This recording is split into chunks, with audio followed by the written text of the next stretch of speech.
In the early 1930s, France recognized it was no longer capable of modernizing its older battleships than what had already been achieved, so they opted to make new constructions to counter new threats that were popping up, particularly in the Mediterranean with the Italians.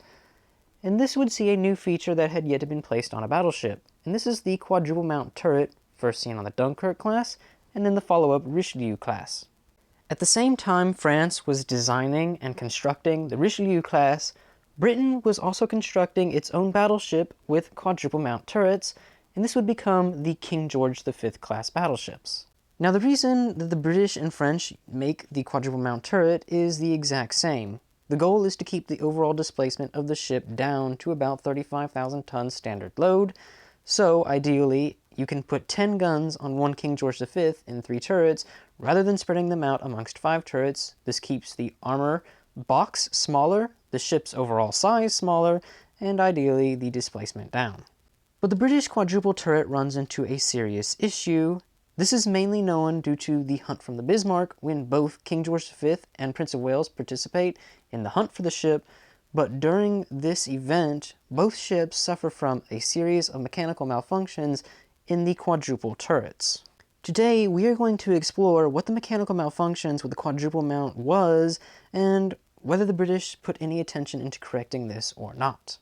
Now, before we explore the quadruple turret's malfunctions, I do want to bring into perspective one major detail that people often overlook when regarding these ships in a mechanical standpoint.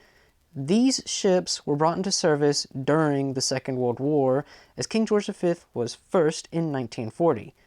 Britain's preceding class of battleships, the Nelson class, also had a large list of mechanical issues with their triple mount turrets when they had first entered service in the late 1920s.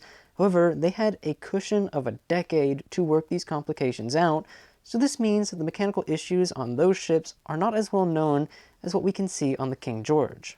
Now, due to lessons learned from the complications on the Nelson class, there were a series of design adjustments made in the King George V to counter these exact same problems. So this means that these turrets do not suffer from as many problems as they could have if it weren't for the Nelsons. However, due to being a very different turret, they do still come up with new issues due to the extreme complexity that goes into these designs. So first things first, did these turrets actually jam when traversing left or right? The answer is yes, there was the potential for this to happen, and it did happen. Now, turrets are very complex structures, so I'm going to try and simplify this as much as I can, but at the top in the purple we can see the breech to the 14-inch gun, and then all of the blue is the barbette of the turret. All of the other colors are essentially various mechanical systems for the functionality of both the barbette and the gun house above. Now, if we zoom in to the very base of the barbette, we can see the shell or projectile handling room and the rings that go with it. Now, there are 3 rings to this level. There's the outer ring, which is stationary with the ship, and then you have the inner 2 rings, which rotate in whatever direction the main barbette is going.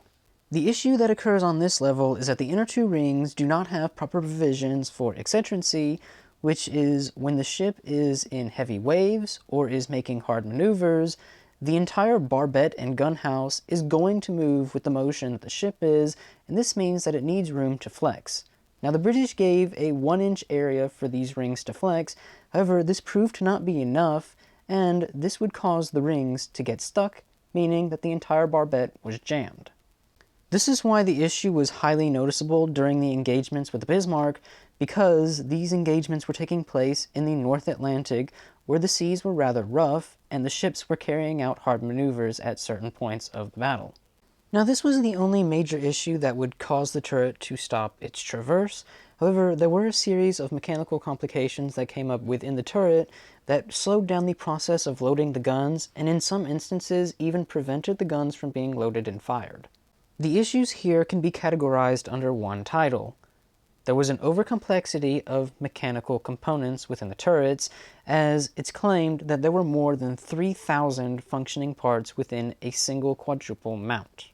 Being very standard to the British, these turrets were as compact as possible, which made them as small as possible.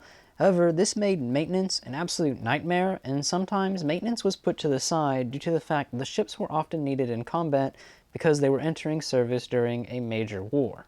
This is why I'd pointed out the difference between the Nelson and King George V turret problems earlier in the video, because this category is specifically hindered by the Second World War.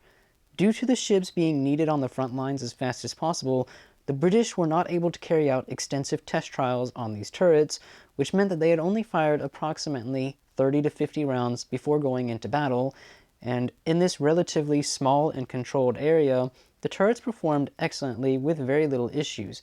However, once they go into actual combat and are placed under extensive stress of continual firing for hours, the turret's issues begin to show, and this is obviously not an ideal situation.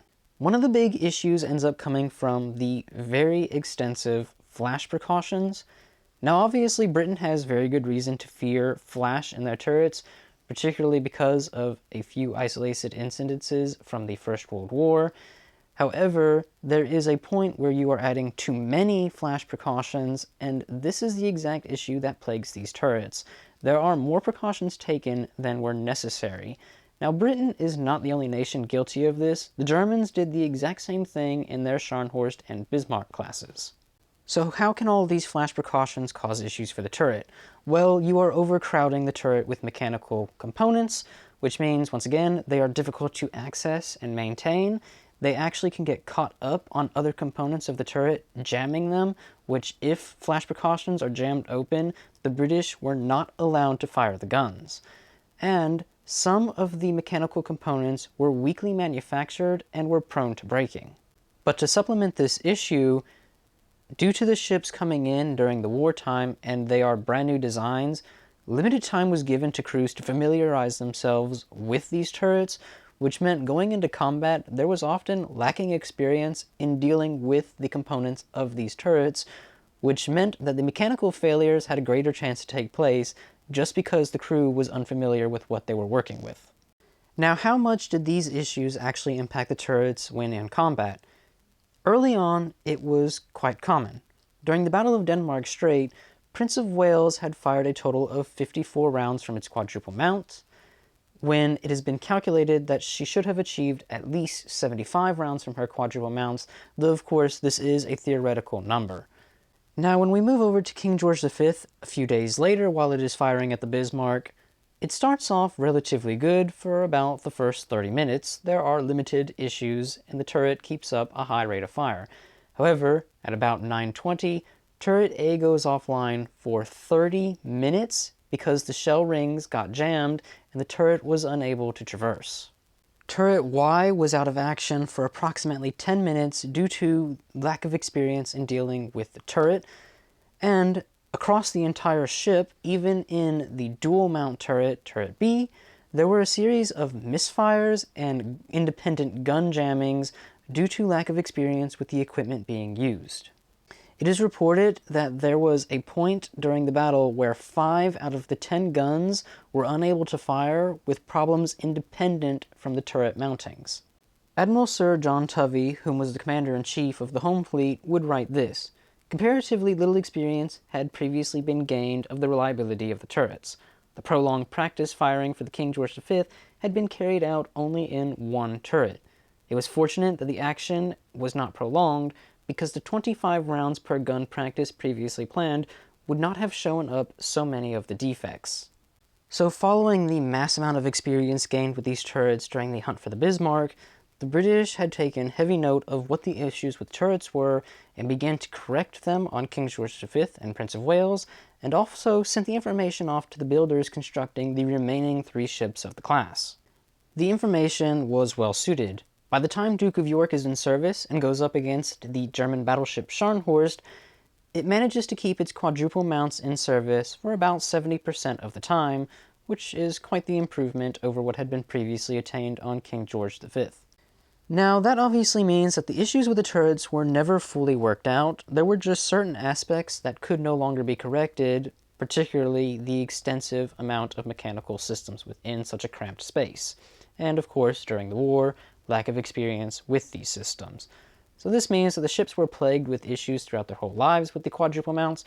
However, as time went on, it got better and better, and this meant that the frequency of breakdowns, jams, and so on and so forth began to drop. Even with the issues that these turrets had, the performance was still excellent in many respects, as the guns were no severe letdown. Well, I believe we have covered this topic well enough for today. So, if you have enjoyed this video, why not leave a like and comment down below? Have a wonderful day.